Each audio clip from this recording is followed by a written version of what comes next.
로마서는 대단히 추상적이고 또 교리적이고 관념적이고 그리고 거시적인 이야기를 담고 있기 때문에 로마서 1장부터 11장까지에서는 우리의 현재 지금의 삶에 실존적으로 적용할 수 있는 그런 적용점들이 잘 나타나지 않고 있습니다. 우리는 이 땅을 살아가고 있는 살과 피를 가진 또 감정을 가진 육체를 가진 존재이므로 지금 현재 이곳에서의 삶, 또 이곳에서 지금 내가 직면하고 있는 문제, 느끼는 감정, 이런 내가 살아가는 인생에 도움이 되고 의미가 있고 또 적용이 되는 그런 내용을 당연히 우리는 구할 수밖에 없습니다. 그런데 안타깝게도 로마서 1장에서 11장 정도까지에는 그런 우리들의 필요를 직접적으로 만져주고 충족시켜주는 어떤 감성적인, 실존적인, 적용 가능한 그런 내용들이 거의 나오지 않고 있습니다. 대단히 관념적이고 또 논리적이고 추상적인 내용을 담고 있어서 로마서 12장부터는 무언가 우리 마음에 와닿는, 감정에 와닿는 그런 구절들이 나오지만 11장까지에서는 그런 은혜, 소위 은혜가 된다는 본문 말씀을 찾기가 어렵습니다. 그래서 11장까지는 좀 재미가 없어요. 그래서 설교 역시 이 본문으로부터 벗어날 수 없잖아요. 본문과 전혀 다른 듣기 좋은 이야기, 재밌는 이야기, 감성적 이야기를 할 수가 없잖아요. 이 본문에 일치해서 본문이 말하는 말을 설교다 역시 전해야 되기 때문에 이 로마서 11장까지의 설교를 하는 동안에는 아마 하는 저도 어렵고 듣는 분들도 별로 내 실생활에 와닿지 않는 그런 추상적인 이야기를 한다고 느끼실 수밖에 없을 것 같습니다. 그래서 좀 안타까운 점이 있기도 합니다. 그러나 성경에 이 본문이 들어있다는 사실은 우리들에게 이 본문 말씀이 필요하기 때문에 주어졌다는 것을 의미할 것입니다. 그래서 좀 이해가 어렵다 할지라도 이런 본문도 우리가 이해하고 소화할 수 있도록 노력해야만이 성경 전체의 온전한 풍성한 뜻을 우리가 누리게 될 수 있을 줄로 믿습니다. 인내를 가지시고 로마서 말씀을 따라가기를 부탁을 드립니다. 평소에 제가 저 교회 사무실에 앉아서 책을 읽거나 어떤 작업을 하고 있다 보면 가끔 파리나 벌 같은 날벌레들이 길을 잃고 안으로 들어오는 때가 있습니다. 그러면 제가 밖으로 나가라고 문을 열어줍니다. 창문도 열고 출입문도 열어줍니다. 하지만 이 벌레들은 나가지 못하고 계속 빙빙 돌아다니기만 합니다. 이런 날벌레들이 제일 곤혹스러워하는 것은 바로 유리창입니다. 이들은 가만히 두면 거의 하루 종일이라도 그 투명한 유리창 앞에서 지치도록 날갯짓을 합니다. 바로 옆에 문을 열어두었는데도 이들은 줄기차게 창 앞에서 머물며 그리로 나가려고 사력을 다합니다. 이 곤충들이 도저히 이해할 수 없는 대상은 바로 투명한 유리라는 것입니다. 눈에 뻔히 보이는데도 밖으로 나아갈 수 없도록 자신들을 막고 있는 보이지 않는 그 투명한 물체를 그들은 도무지 알아차릴 수가 없습니다. 그들에게는 투명하다는 개념이 없기 때문입니다. 유리는 철저히 인간이 만들어낸 것으로서 자연에는 존재하지 않는 물체입니다. 인간은 지성을 활용하여 자연을 가공함으로써 자연에서 독립한 제2의 가공물을 만들어서 사용할 줄 알지만 철저히 자연에 예속되어 있는 곤충이나 동물들 같은 경우에는 인간이 만들어낸 그 인공적 물건들에 대해서 이해력을 전혀 갖출 수가 없습니다. 대표적인 것이 바로 유리, 덫, 총, 가짜 꽂힌 조화 같은 것들입니다. 전 세계에서 높은 고층 건물의 외벽 통유리나 고속도로 같은 곳 옆에 설치해 놓은 투명 방음벽 같은 것에 부딪혀서 죽어가는 새들의 숫자가 엄청납니다. 영어로 bird strike라고 부르는 이런 충돌로 죽어가는 새들의 수는 자그마치 우리나라에서만 하루에 2만 마리가 죽습니다. 그리고 1년에 800만 마리가 유리에 부딪혀서 목숨을 잃고 있습니다. 우리나라보다 땅이 넓은 미국에서는 1년에 무려 10억 마리의 새가, 조류들이 유리창에 부딪혀서 생명을 잃고 있다고 보고되고 있습니다. 저는 이 유리창이라는 이해할 수 없는 벽에 갇혀서 수없이 날갯짓을 하는 이 날벌레들과 새들을 보면서 우리 인간을 생각합니다. 큰 규모에서 보면 인간도 비슷한 처지가 아닐까. 인간은 이 지구라는 행성을 벗어난 저 광활한 우주에 대해서 아는 것이 거의 없습니다. 심지어 가보지도 못합니다. 아무리 인터넷이 발달하고 인공지능이 개발된다 하더라도 지금까지 인간은 그저 지구에서 가장 가까운 별인 달에, 그것도 겨우 몇 사람만 다녀왔을 수준일 뿐 우주 안에 있는 저렇게 많은 별들에 대해서 아무것도 경험할 수가 없고 접근조차 하지 못하고 있습니다. 시간적으로도 마찬가지입니다. 인간은 오직 현재만을 알 수 있을 뿐 미래의 세계에 대해서는 완전 무지하고 무능합니다. 과거에 대해서도 마찬가지입니다.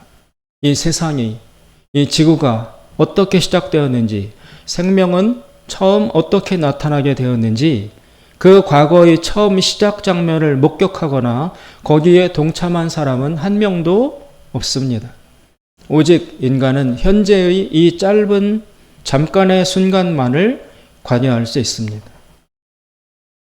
따라서 우리가 유리창이나 유리벽에 갇혀서 나아가지 못한 채 어쩔 줄을 몰라 하고 있는 곤충이나 새들을 바라보면서 우리가 저걸 못 찾나 라고 혀를 차는 것처럼 이 지구와 현재의 시간이라는 좁은 벽에 갇힌 채 오늘 하루를 살아가는 인간 역시 우리 인간보다 더 큰 규모에서 우리를 바라보는 어떤 존재의 눈에는 똑같이 작고 어리석어 보일 것입니다. 이 우주 전체를 바라볼 수 있는 누군가가 있다면 지구에 갇혀서 지구 밖으로는 한 발짝도 나아가지 못한 우리 인간들을 보며 우리가 유리창에 갇혀서 거기를 못 나가는 벌레들을 보며 저거를 못 찾나 이렇게 안타까워하고 어리석어 하는 것처럼 인간 이상의 어떤 존재가 우리를 바라보며 저 지구를 못 벗어나나 이렇게 어리석다고 생각할 수 있을 것입니다. 규모만 다를 뿐 어떤 한계에 갇혀 있다는 것은 벌레나 인간이나 다를 바가 없습니다. 바울은 지금 로마서에서 가장 중요한 부분을 이야기하고 있습니다. 그는 좀 전 시작 부분에 제가 말했던 인간의 그 시공간이라는 한계를 초월한 사람의 입장에서 말하고 있습니다. 따라서 바울은 특별한 사람이라고 할 수 있습니다. 그는 우리와 같은 평범한 사람과는 분명히 다릅니다. 그는 하나님이 특별히 선택하여 이 우주와 시간의 비밀을 알게 해준 아주 특별한 사람입니다. 바울과 같은 사람은 그 이전에도 없었고 그 이후에도 존재하지 않습니다. 바울은 우리가 갈 수 없는 곳에 갔다 왔고 하나님이 계신 곳에 갔다 왔고 가서 우리가 볼 수 없는 것을 보았으며 우리가 들을 수 없는 것을 듣고 온 사람입니다. 바울이 쓴 서신 곳곳에서 자신이 하나님 계신 3층 천, 셋째 하늘에도 갔다 왔고 또 부활하신 예수님을 다메섹 가는 길에 만나기도 했고 하나님의 음성을 듣기도 했고 바울이 했던 경험은 두 번 다시 반복될 수 없습니다. 바울만 하나님이 특별히 선택해서 특별한 경험과 지식을 부여해 준 유일한 사람입니다. 그래서 바울이 의미가 있다는 것입니다. 바울이 하는 말이 의미가 있다는 것입니다. 바울은 고린도후서 12장에서 자신이 여러 가지 계시를 받은 것이 너무 지극히 크다고 말합니다. 그래서 심지어 그 엄청난 받은 계시로 인해서 바울이 교만해질까봐 염려하신 하나님이 바울을 겸손하게 만들기 위해서 육체의 가시, 즉 치명적인 질병을 허락하셔서 바울이 자기가 듣고 보고 한 그 계시, 엄청난 우주의 비밀 때문에 교만해져서 이단을 만들거나 막 그런 넘나드는 짓을 할까봐 바울이 꼼짝 못하도록 육체의 질병을 주어서 신음하도록 약해지도록 만들었다. 그렇게 해야 할 정도였다고 고백하고 있습니다. 여기서 바울이 말하는 내가 여러 계시를 받은 것이 지극히 크다고 할 때 그 계시, 그것은 무엇인가? 계시. 이것은 영어로 하면 reveal이라는 말이거든요. 단어로. 근데 앞에 그 reveal 중에 이게 두 부분으로 구분되는데 앞에 있는 re, 이것은 부정의 의미가 있어요. 아니다. not. 아닐 비. 그런 의미가 있고 두 번째 나타나는 veil이라는 단어는 이렇게 감싸다. 무언가를 싸다. 헝겊으로 싸다. 덮어두다라는 뜻이 있어요. 그래서 reveal이 합쳐지면 감싸고 있는 것, 덮어져 있는 것을 풀다, 벗겨내다. 그래서 속에 있는 것이 드러나 보여지도록 한다라는 뜻이 영어의 reveal이라는 계시란 말의 뜻입니다. 감춰져 있는 우주의 비밀, 진리 같은 것을 하나님이 감싸고 있는 것을 열어서 바울이 볼 수 있도록 해주었다. 그런 혜택을 받은 사람이다. 그런 사람이라고 자기를 소개하고 있습니다. 계시란 말은 한자인데 한자의 계시란 말의 뜻은 이것입니다. 사람의 지혜로는 알 수 없는 진리를 신이 깨우쳐 알게 함. 이게 계시예요. 바울은 그런 계시를 받은 아주 특수하고 예외적인 인물이라고 할 수 있습니다. 따라서 바울은 우리같이 평범한 사람이 알 수 없는 것을 알고 있는 사람입니다. 바로 그런 입장에서 자신이 알고 있는 이 우주와 시간과 인간의 운명에 대한 감춰져 있는 사실들을 우리에게 알려주라고 하나님께 선택을 받은 사람입니다. 그리고 그 사람이 자기가 알고 있는 그 내용을 쓴 편지가 바로 바울이 쓴 서신들이라는 것입니다. 로마서는 그 중에 하나입니다. 그래서 바울은 오늘 로마서를 통해서, 특별히 오늘 본문을 통해서 한 가지 비유를 통해서 자신이 알게 된 계시, 인간에 관련된 진리를 이야기하고 있습니다. 바울에 의하면 인간과 혹은 세계는 지금 저주에 빠져 있다는 것입니다. 18절에 보시면 생각컨대 현재의 고난은 바울이 볼 때 이 세상 그리고 그 세상 속에 살고 있는 인간과 피조물은 인간과 온 세계는 지금 고난에 빠져 있다. 여러 가지 기쁘고 즐거운 일이 가끔 있기는 하지만 현재의 삶, 이 세상의 본질을 한마디로 요약하자면 고난이다 라고 규정하고 있는 것입니다. 이 고난의 구체적인 양태는 20절, 21절, 22절에 나타나고 있습니다. 20절에 보시면 피조물이 허무한데 굴복하고 있다. 21절 피조물이 썩어짐의 종노릇하고 있다. 22절 피조물이 다 이제까지 함께 탄식하며 함께 고통하고 있다.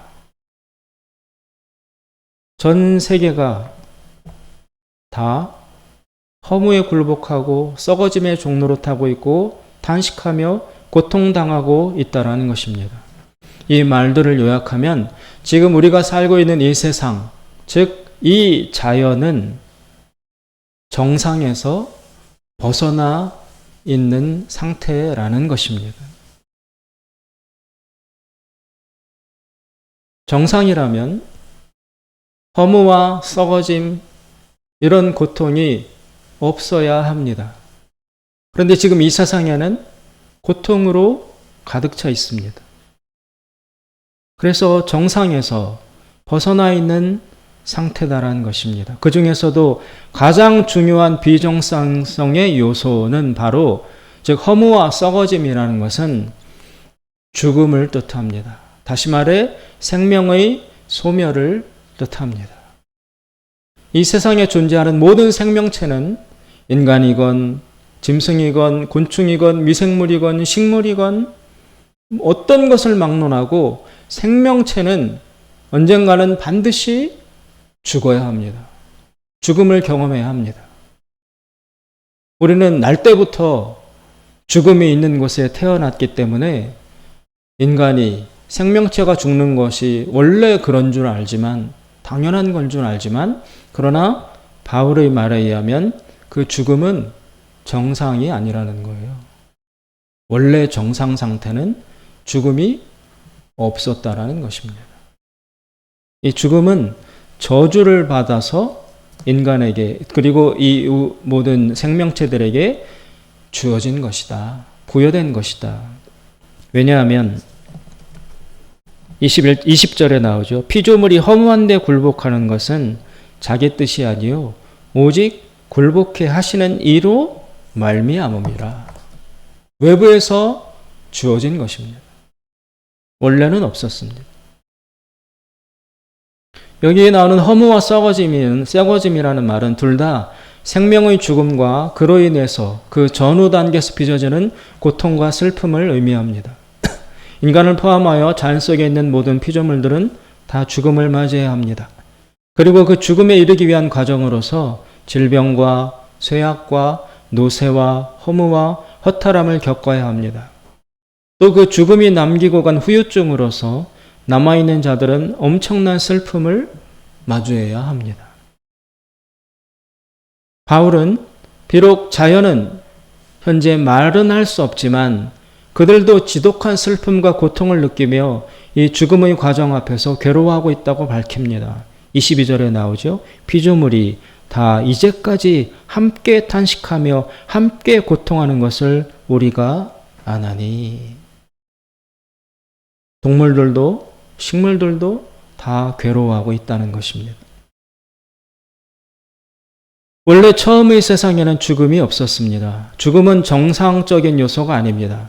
어떤 특정한 사건으로 인해서 비정상으로 이탈하여 그 결과로서 죽음이 생겨난 것입니다. 그렇다면 이 죽음의 저주는 왜 온 것입니까? 이 인간 역사와 우주의 역사의 아주 근원에 해당되는 이 사실을 7, 80을 살아가는 우리 인간들의 지성과 능력으로는 도저히 찾아낼 수 없습니다. 알 수 없습니다. 그럼 우리는 어떻게 그 근원에 있었던 사건과 일들, 무슨 일이 있었는지를 우리는 알 수 있습니까? 바로 계시를 통해서 알 수 있습니다. 누군가가 가르쳐 주어야만 알 수 있습니다. 그 계시가 바로 성경 말씀입니다. 성경 말씀은 특별 계시라고 부릅니다. 이 성경을 통해서만이 인류의 초기 단계 가장 근원에 처음 시작 때에 무슨 일이 있었고 그 일 때문에 저주가 찾아왔는지, 세상이 왜 이 모양이 됐고 죽음이 우리들에게 찾아왔는지 그 처음 원인과 사건을 바로 이 성경을 통해서 알 수 있다는 것입니다.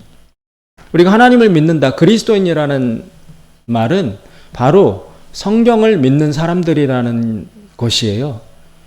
하나님을 믿는데, 교회를 다니는데 난 성경은 안 믿는다 그러면 말이 안 돼요. 그런 사람은 그리스도인이 아니에요.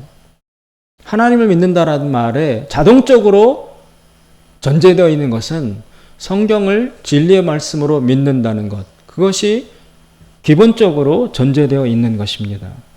그래서 우리는 성경으로 돌아가야 합니다. 구약성경 처음 부분 창세기 3장에 보면 최초의 인간인 아담과 이브가 하나님 앞에 범죄하는 사건이 나오고 있습니다.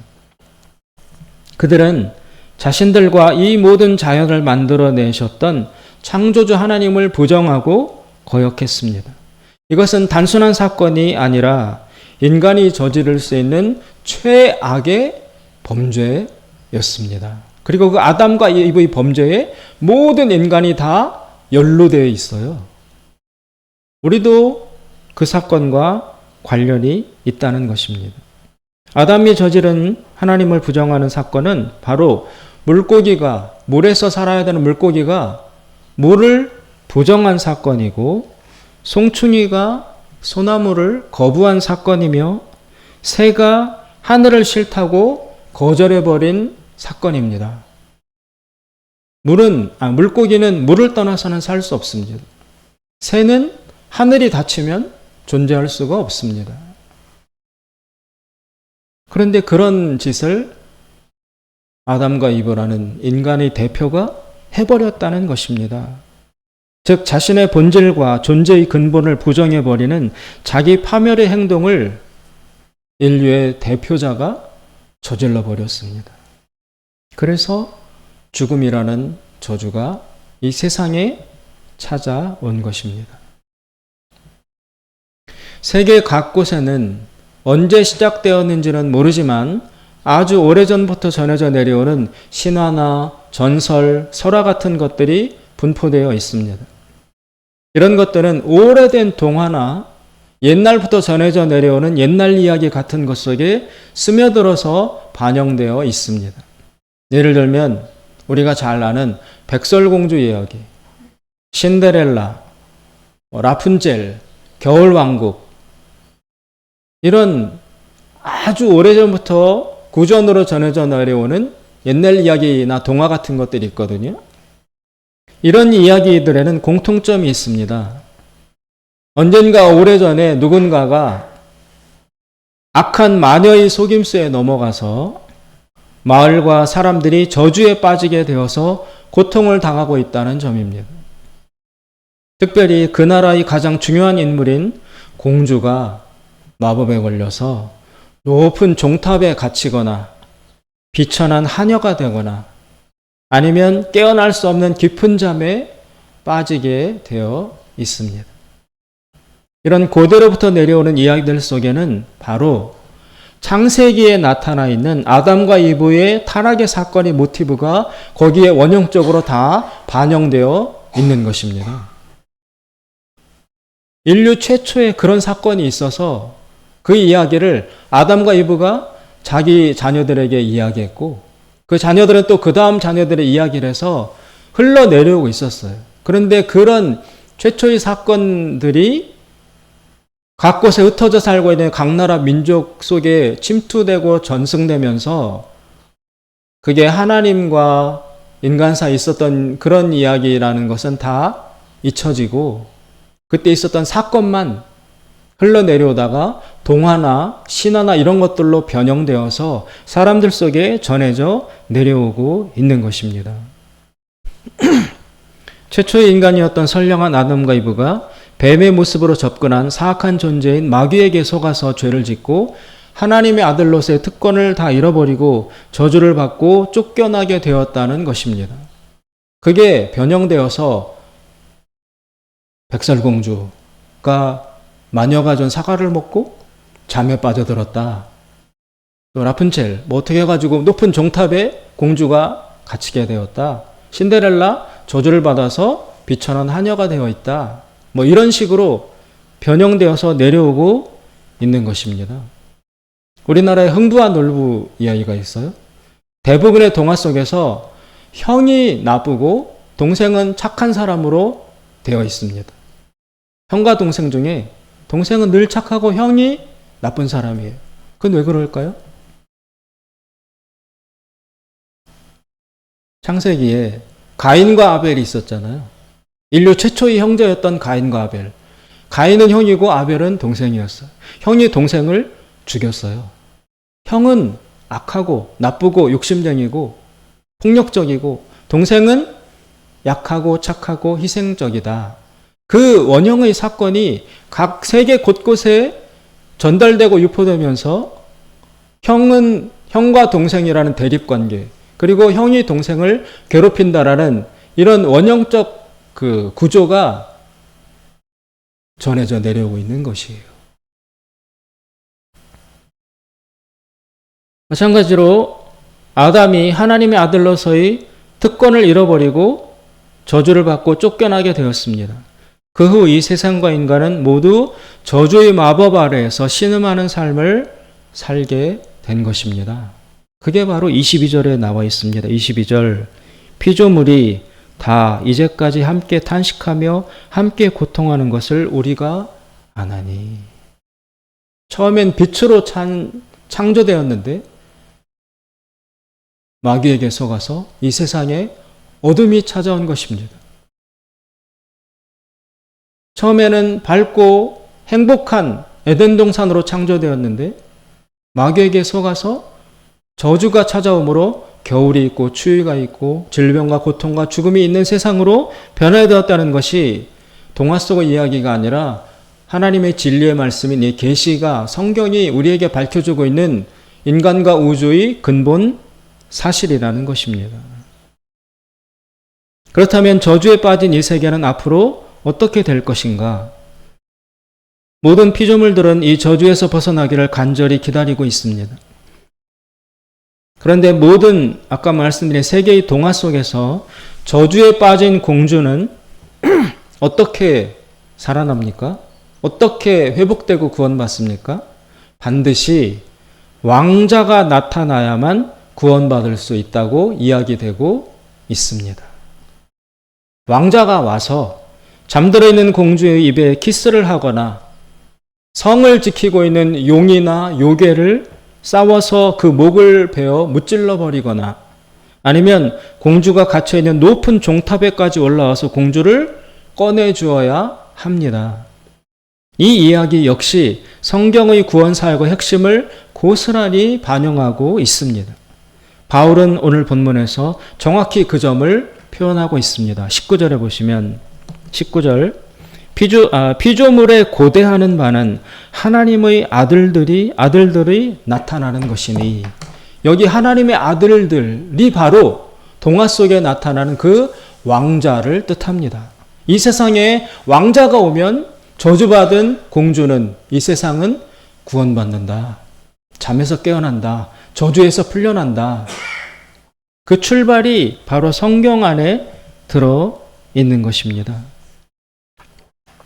21절은 그것을 좀 더 구체적으로 풀어 설명합니다. 21절에 보시면 그 바라는 것은 피조물도 썩어짐의 종노릇한 데서 해방되어 하나님의 자녀들의 영광의 자유에 이르는 것이니라.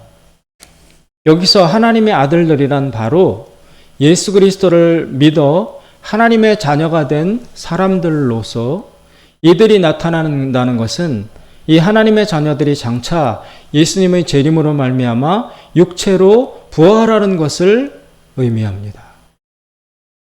그것은 23절에 나타나고 있습니다. 23절. 이뿐 아니라 또한 우리 곧 성령의 처음 익은 열매를 받은 우리까지도 속으로 탄식하여 양자될 것 곧 우리 몸의 구속을 기다리느니라. 이 몸의 구속이 바로 나중에 우리 믿는 자들이 육체로 몸으로 부활하는 것을 뜻하고 있는 것입니다. 모든 피조물들이 이 우주가 하나님의 자녀들이 나중에 죽음을 이기고 몸으로 다시 살아나는 것, 부활하는 것, 그때가 오기를 기다리고 있다. 성경은 예수님의 재림으로 인해서 새 하늘과 새 땅이 나타난다고 예언하고 있습니다. 즉 예수님의 재림으로 말미암아 사탄이 괴멸되고 그 결과 모든 저주가 풀려져서 비정상에 빠져있던 자연과 모든 피조물들이 해방된다는 것입니다. 다시 말해서 이 우주와 피조계 전체에서 죽음, 사망, 즉 소멸이 사라지게 된다는 것입니다. 이것은 죽음과 관련된 모든 과정과 사건들이 우주에서 모두 없어지게 된다는 의미입니다. 이것은 다른 말로 하면 이 우주에서 말 그대로 고통이 모두 사라진다는 것입니다. 그래서 성경은 천국에는 하나님 나라에서는 눈물도 없고 애통함도 없고 아픔도 없다. 죽는 것도 없다. 고통이 없다라고 말씀하고 있지 않습니까? 그런 세계가 온다는 것입니다. 원래 그렇게 창조되었는데 그것을 잃어버렸고 그리고 이것을 하나님은 다시 되찾아 주려 하고 계신다. 즉 첫 창조 그것은 인간의 죄로 문제가 생겼다면 이제 새 창조가 이루어질 것이다. 그 말씀을 하고 있는 것입니다. 새 창조, 재창조. 이것이 바로 21절 피조물이 썩어짐의 종로로 탄다서 해방된다는 것의 진짜 의미입니다. 바울에 의하면 현재 인간을 포함한 모든 피조물은 고통을 당하고 있습니다. 그러나 막연히 고통만 당하고 있는 것은 아닙니다. 피조물들은 간절히 기다리는 것이 있습니다. 19절 말씀. 피조물에 고대하는 바는 하나님의 아들들, 즉 왕자들이 나타나는 것이니 여기서 고대한다라는 단어, 이거 기다린다는 뜻이잖아요. 고대한다. 이것을 헬라어 원어 본문에 쓰여 있는 그 단어의 진짜 뜻이 무엇이냐면 저 멀리 있는 것을 더 잘 보기 위해서 발 뒤꿈치를 들고 서서 바라보는 것을 의미하는 단어입니다. 아직 오지는 않지만 보이지는 않지만 오고 있는 것을 잘 보기 위해서 발 뒤꿈치를 들고 눈을 이렇게 떠서 멀리 오는 것을 바라본다. 그게 바로 이 본문에 나와 있는 고대한다라는 단어의 뜻입니다. 모든 피조물들이 바라보고 있다. 기다리고 있다. 아직 오지는 않았지만 저 멀리서 오고 있는 것을 잘 보기 위해서 기다리는 마음으로 간절히 바라보고 있다는 것입니다. 피조물은 무엇을 고대합니까? 하나님의 아들들이 나타나는 것입니다. 이 하나님의 아들들은 누구입니까? 예수님을 믿는 오늘 우리들입니다. 이들은 예수님을 믿고 받아들임으로써 하나님의 아들들이 되었습니다. 요한복음 1장 12절 영접하는 자 곧 그 이름을 믿는 자들에게는 하나님의 자녀가 되는 권세를 주셨으니 예수님을 영접함으로 하나님의 자녀가 되었어요. 그런데 아직 하나님의 자녀로 완성된 것은 아니에요. 언제 완성되느냐? 예수님 재림하실 때 그때 우리가 죽었더라도 몸으로 다시 살아나는 그 육체의 부활이 일어날 그때 하나님의 자녀들이 완성된다는 것입니다. 그러면 모든 피조물들도 다 죽음의 세력에서 벗어나서 해방을, 자유를 느끼게 될 수 있다는 것입니다. 이 하나님의 아들들이 바로 저주에 빠진 자연과 피조물, 즉 잠들어 있는 공주를 깨어나게 할 수 있는 왕자입니다. 이 왕자는 아직 나타나지 않았습니다. 이 왕자는 지금 아직 어린 상태입니다. 아직 저주에 빠진 공주를 구원할 수 있을 정도로 성장하지 않았습니다. 지금은 고통 중에 있습니다. 어떤 고통입니까? 성숙한 구원자가 되기 위해서 연단받을 때 겪어야 하는 고통을 우리 믿는 자들은 겪고 있는 것입니다. 따라서 우리는 누구입니까? 바울에 의하면 고통하는 피조물의 일부이면서 동시에 이 피조계를 구원해야 할 사명을 가지고 있는 하나님의 아들들입니다. 우리의 몸의 부활은 아직 보이지 않습니다. 그러나 이것만이 궁극적인 소망입니다. 따라서 현재 우리가 할 수 있는 일은 무엇입니까? 25절에 나타나 있습니다. 25절. 만일 우리가 보지 못하는 것을 바라면 참음으로 기다릴지니라. 지금 우리는 참고 기다려야 한다는 것입니다. 우리 스스로가 저주에 빠진 이 세상을 구원할 수 있는 왕자가 되어 나타나기를 참고 기다리는 것이 오늘 우리의 믿음이며 소망이라는 것입니다. 이 보이지 않는 우주의 종말, 예수님의 다시 오심, 그리고 하나님 나라의 완성, 우리의 부활, 이것들은 믿지 않는 사람들에게는 말도 안 되는 개념이지만 소위 믿고 있던 우리들에게도 잘 와 닿지 않는 개념이에요. 여러분 정말 예수님의 재림을 간절히 기다리십니까? 그리고 그때 우리 몸이 부활해서 영원히 살게 되는 그 삶을 진짜 간절히 소망하고 있습니까? 오늘 우리는 우리 앞에 놓여져 있는 문제, 이 실존적인 문제, 인간으로서 사는 무엇을 먹고 무엇을 마실까, 어떻게 살아갈 거라는 문제에 너무 붙들려 있어서 이 멀게 느껴지는 이 소망을 실질적으로 붙들고 있지 못합니다. 그러나 정말 무서운 것은 여러분, 시간입니다. 흔히 하는 말에 나는 두고 보자는 사람 무섭지 않더라. 뭐 그렇게 말하잖아요. 그런데 그렇지 않아요. 그 날은 반드시 옵니다. 어떻게 할 수 있죠? 우리 어릴 때 친구들하고 약속했죠. 야, 우리 30살 될 때 어디에서 우리 만나자. 20살 때 친구들하고 약속하기를, 야, 10년 뒤에 우리 30살 되면 뭐 어디 시내 무슨 시계탑이라든지 무슨 다방이라든지 그런 데서 우리 30살 되는 몇 월 며칠 날 우리 그때 다시 만나자. 20살 때 친구들하고 약속합니다. 그때 생각하기로는 30살, 10년 뒤가 엄청 길고 멀고 그렇게 느껴졌지만 그날은 반드시 왔잖아요. 왔을 뿐만이 아니라 벌써 다 지나가고 우리는 그 만나기로 했던 어릴 때 20살 때 약속했던 그때보다 훨씬 시간이 지나서 만나기로 했던 30살도 한참 전에 지나가지고 그대로도 수십 년이 흐른 채 여기에 있지 않습니까? 안 올 것 같던 그 시간들이 반드시 옵니다. 군대 어릴 때는 나랑 상관없는 일 같지만 군대 가는 날은 여전히 찾아오고요. 결혼? 먼 미래 일 같지만 벌써 결혼해가지고 자식을 낳아서 자식이 그 생각했던 내 나이 때가 지금 되어 있어요. 마찬가지로 죽음도 우리에게 반드시 올 것이고 예수님의 재림도 반드시 올 수밖에 없는 사실입니다.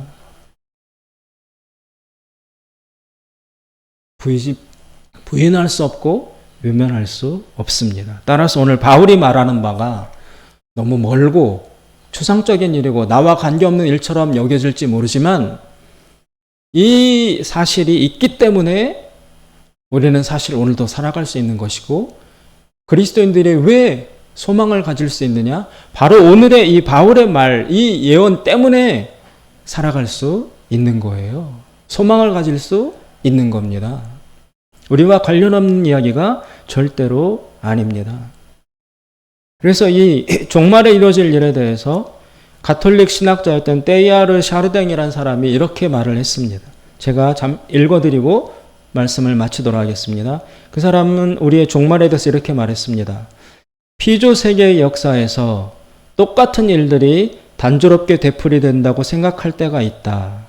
그것은 짧디 짧은 개인의 삶에 비해서 자연의 주기가 너무 길고 우리의 피상적이고 제한된 눈이 파악하기에는 자연의 변화가 너무나 거대하고 내밀해서 모든 물질과 정신 안에서 그것들을 통해 쉬지 않고 펼쳐지며 나아가는 모습을 우리가 보지 못하기 때문이다.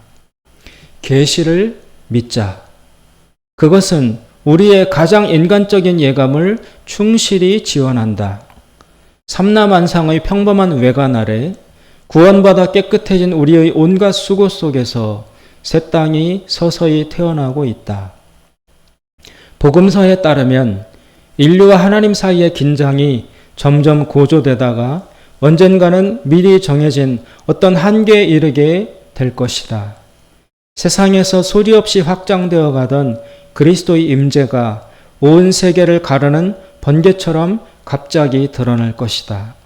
그 임재는 물질의 장막과 영혼을 감싼 모든 공고한 장애물을 부수고 지구 표면을 덮칠 것이다.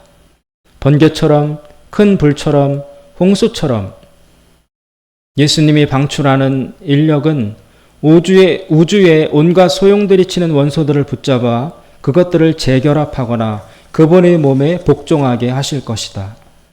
복음서가 경고하는 바와 같이 이 무서운 사건이 나타날 시기와 양상을 추측해 봐야 부질없는 짓이다. 그러나 우리는 이것이 기독교 최고의 사건이자 가장 두드러진 특징이 될 거라고 예상할 수 있다. 주 예수께서는 우리가 그분을 간절히 기대해야 빨리 오실 것이다. 영적 이스라엘인 우리 그리스도인들은 그분을 기대하는 불꽃이 세상에서 계속 타오르게 해야 할 책임을 맡았다. 예수님의 승천 이후 겨우 20세기가 지났을 뿐이다. 우리의 믿음과 기다림은 어떻게 되었는가? 이렇게 묻고 있습니다. 예수님이 다시 오시고 우리가 몸으로 부활하여 세상에서 죽음이 다 사라지고 영원한 하나님 나라가 시작되는 그날은 반드시 올 것이며 그날을 실질적인 우리의 소망으로 붙들고 있는 자만이 현재의 고통받고 고난받고 어려운 지금의 삶을 그래도 이기며 나아갈 수 있는 힘을 그들만이 받을 수 있습니다. 기도하겠습니다. 자비로우신 하나님 아버지, 눈앞의 것만을 찾는 것에 익숙한 이 현세의 삶에만 갇혀있는 유리창을 구분하지 못하고 나아가지 못한 채 그 앞에서만 맴도는 저 나비와 벌과 벌레들과 같이 오늘 우리도 먼 미래를 보지 못한 채 현실에만 갇혀 있습니다. 우리가 저 날벌레들에게